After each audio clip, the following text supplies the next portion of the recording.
Selamat pagi, Assalamualaikum warahmatullahi wabarakatuh. Rekan-rekan sekalian, apa kabar kalian semuanya?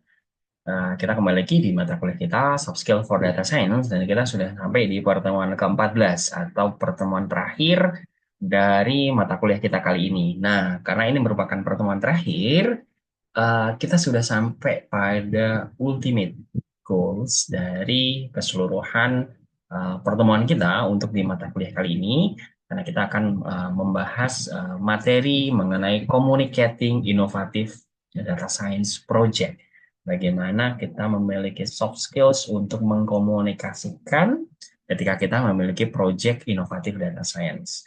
Nah, rekan-rekan sekalian, di pertemuan minggu lalu kita sudah membahas mengenai bagaimana pemanfaatan big data ya yang untuk memperkaya kemampuan soft skill dari teman-teman semuanya menghadirkan knowledge atau pengetahuan ataupun insights dari data khususnya big data yang tersedia untuk kebutuhan organisasi dimanapun nanti teman-teman semuanya beraktivitas dan berpartisipasi.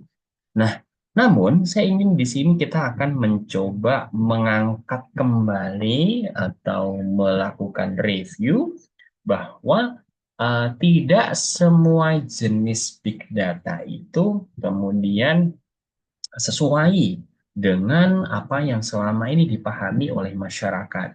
Kalau di pertemuan minggu lalu kita sudah membahas bahwa yang dimaksud dengan big data harus minimal memiliki 3V, high volume, high velocity, and high variety, ditambah ini 3V yang wajib, dan ditambah salah satu V yang merupakan sifat dari big data itu veracity, bahwa data itu mungkin tidak clean atau data itu mungkin tidak selalu bisa kita percaya.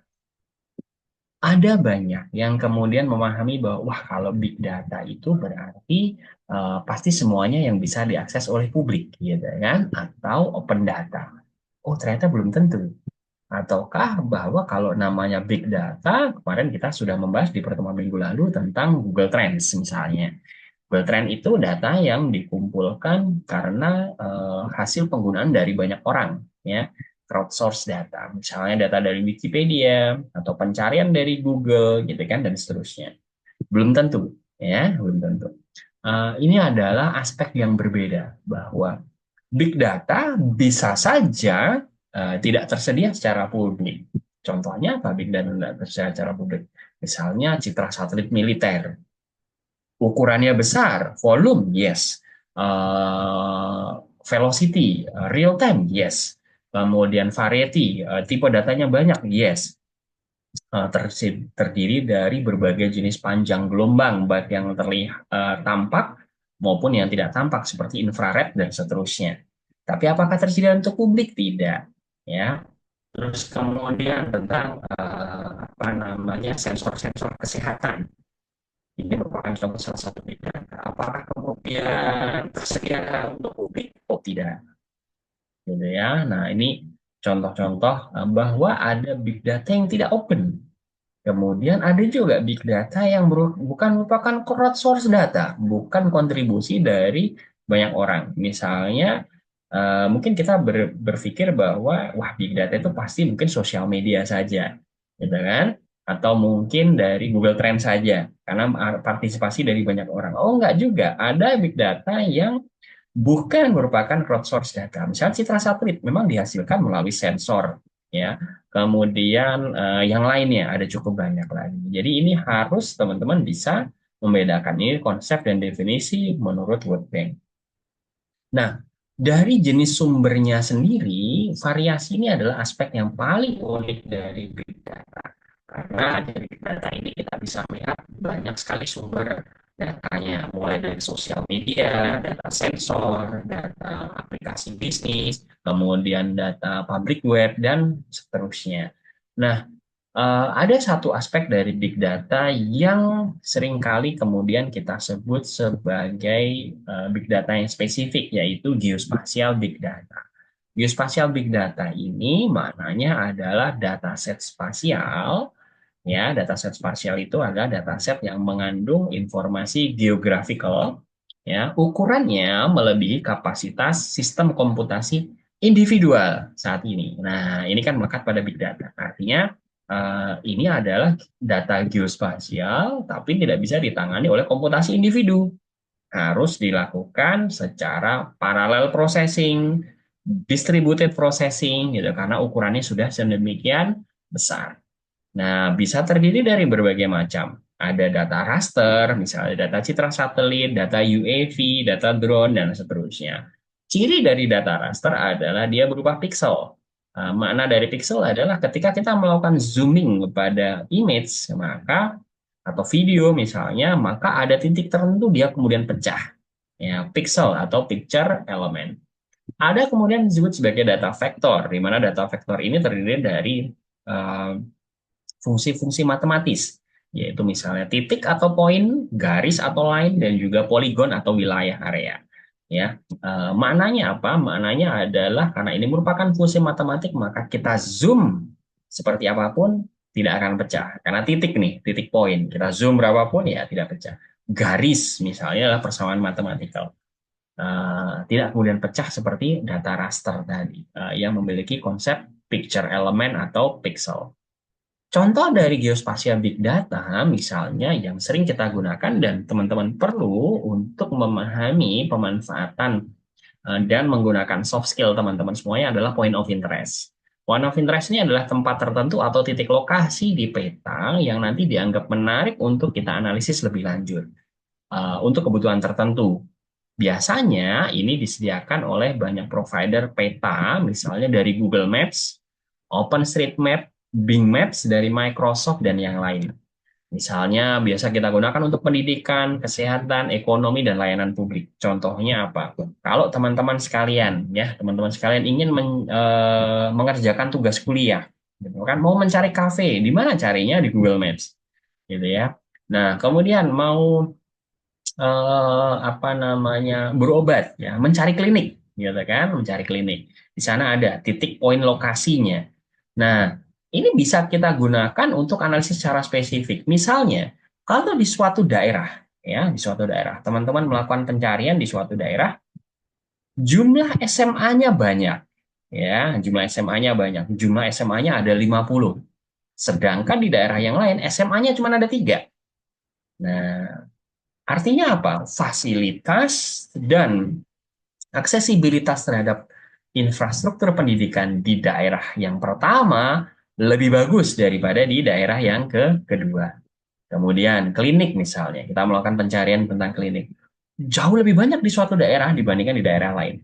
Berarti aksesibilitas terhadap infrastruktur kesehatan lebih bagus daripada tempat lain. Apa yang bisa kita ambil dari sini?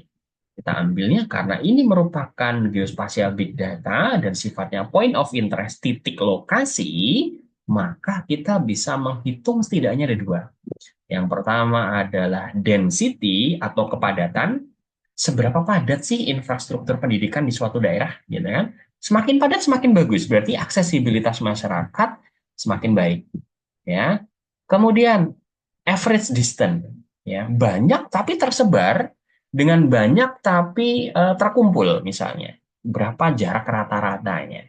Semakin dekat jaraknya berarti semakin terjangkau aksesibilitas terhadap infrastruktur pendidikan tadi misalnya, atau kesehatan atau ekonomi misalnya, ya, layanan publik misalnya. Wah, layanan publiknya jumlahnya sedikit, misalnya jaraknya juga jauh-jauh.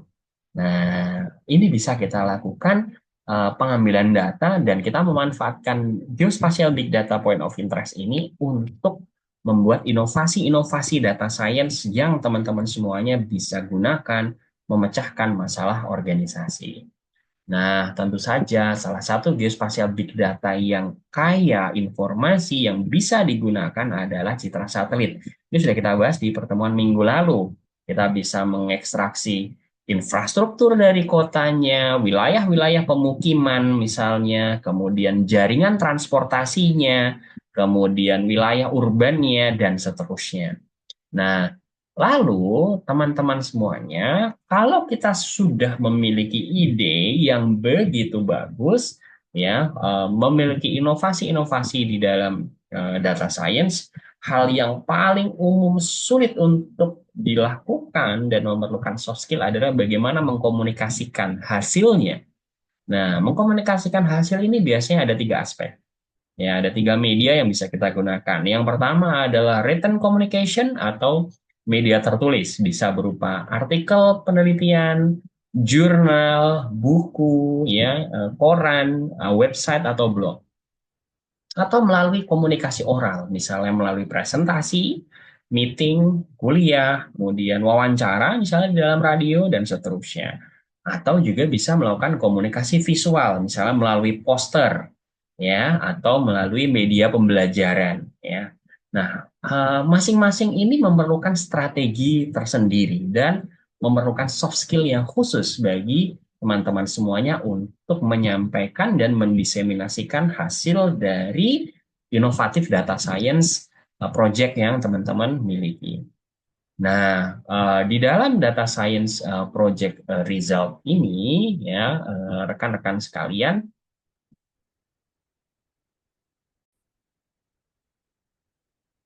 misalnya, teman-teman ketika ingin mengkomunikasikan, wah, kita sudah memiliki sebuah inovasi di dalam data science. Bagaimana supaya inovasi yang kita miliki ini memberikan impact atau dampak yang sebesar-besarnya, baik bagi organisasi maupun bagi masyarakat.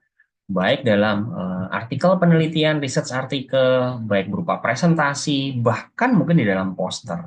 Nah, media-media ini sering kita gunakan dan memerlukan strategi khusus. Kalau misalnya teman-teman di dalam menulis artikel, penelitian, atau di dalam jurnal, maka kita harus memiliki komponen atau aspek yang setidaknya mencakup dari lima hal. Pertama, abstraknya jelas. Ringkasan yang ingin disampaikan jelas.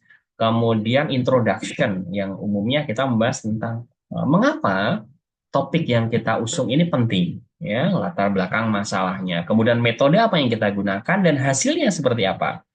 Kemudian kesimpulan yang kemudian kita rekomendasikan dari hasil temuan kita. Nah, ada satu aspek yang kemudian merupakan kombinasi dari ketiga jenis, ya, media komunikasi tadi, yaitu sebagai disebut sebagai Innovative Data Science Poster, IDS Poster.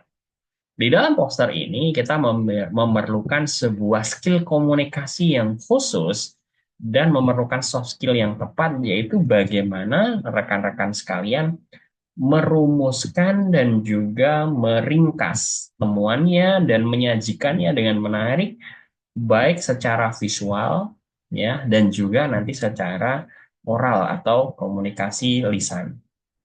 Biasanya di dalam poster nanti kita menunjukkan ada summary of research, ya, kesimpulannya seperti apa secara umum, kemudian juga kita menyajikannya secara visual. Biasanya kita tampilkan di mana? Tampilkannya adalah di dalam conference, maupun di dalam pertemuan ilmiah, maupun di dalam pertemuan informal, di mana waktunya mungkin tidak banyak, ya. Tidak seperti presentasi yang umum, namun orang lain kemudian bisa membaca sendiri, namun juga kita sekaligus bisa hadir di situ untuk menjelaskan. Misalnya di dalam kampus gitu, ya. Kemudian ini misalnya contohnya di sini, ya, kita menyajikan hasil dari inovatif data science project kita, ya, di dalam poster yang menarik, kemudian orang lain kemudian bisa melihat dan menyajikan serta memahami dampak dari inovasi kita. Dan kemudian kita berdiri di sana sambil menjelaskan, ya. Biasanya sambil berdiskusi, biasanya mungkin hanya sekitar 15 menit saja gitu, ya. Ada contoh banyak sekali rekan-rekan sekalian, karena mendesain sebuah poster itu bukan sesuatu yang mudah. Banyak sekali orang yang kemudian memiliki kemampuan, ya, dalam hal menulis gitu, ya, atau dalam hal berbicara secara langsung, tapi menyajikan secara visual cukup sulit. Nah, ada beberapa contoh poster-poster yang rekan-rekan bisa gunakan. Ini saya memberikan dua contoh yang nanti teman-teman bisa refer sebagai contoh untuk menyajikan inovatif data science poster. Biasanya kita mendemonstrasikan, ya, mendemonstrasikan, kita berlatih hasil dari inovatif data science project kita, bagaimana supaya dampaknya lebih besar, kita akan menyajikannya. Manfaatnya ada banyak. Manfaatnya apa? Mendemonstrasikan keahlian kita, mendemonstrasikan kemampuan public speaking kita, kemudian men-sharing ide, dan bahkan mungkin melakukan kolaborasi dengan pihak lain, sekaligus melakukan pendalaman dari topik tadi. Ya, di mana pada prinsipnya kita meningkatkan impact atau dampak dari inovatif data science project kita. Ada beberapa prinsip ya, karena rekan-rekan sekalian cukup banyak nih yang kemudian sudah membuat poster dengan baik, kemudian tidak bisa menyajikannya dengan sempurna, karena prinsipnya adalah tidak disiapkan dengan baik ya, baik posternya sendiri tidak disiapkan dengan baik maupun penyajian pada saat mempresentasikannya secara singkat tidak dipersiapkan dengan baik. Ada beberapa hal. Yang pertama harus sell yourself and your project. Ada 3 hal yang menjadi penting. Confident, percaya diri, dan kita menunjukkan bahwa kita kompeten. Dengan apa? Dengan menguasai topik yang kita bahas. Kemudian jangan lupa bahwa dengan seperti ini maka kita akan menjaring kolaborasi ya dengan pihak-pihak lain. Kita seringkali menemukan mekanisme di mana kemudian kita memiliki kolaborasi yang bagus, connecting the dots. Ya. Nah, hal yang penting adalah kita perlu mempersiapkan dan juga menyiapkan good story sebelum kita menyajikan poster dan menyajikan presentasinya. Data science poster contohnya ada banyak. Ini saya memberikan beberapa contoh bahwa di sini kita mengkombinasikan tidak hanya penjelasan secara ringkas namun tepat sasaran, namun juga visualisasi memegang peranan yang sangat penting di sini ya. Nah, masing-masing poster bisa disesuaikan secara personal gitu ya. Misalnya ini ada salah satu contoh poster yang menarik ya karena terkait dengan gangguan pada gusi misalnya. Nah, ini backgroundnya adalah mulut dari seseorang ya.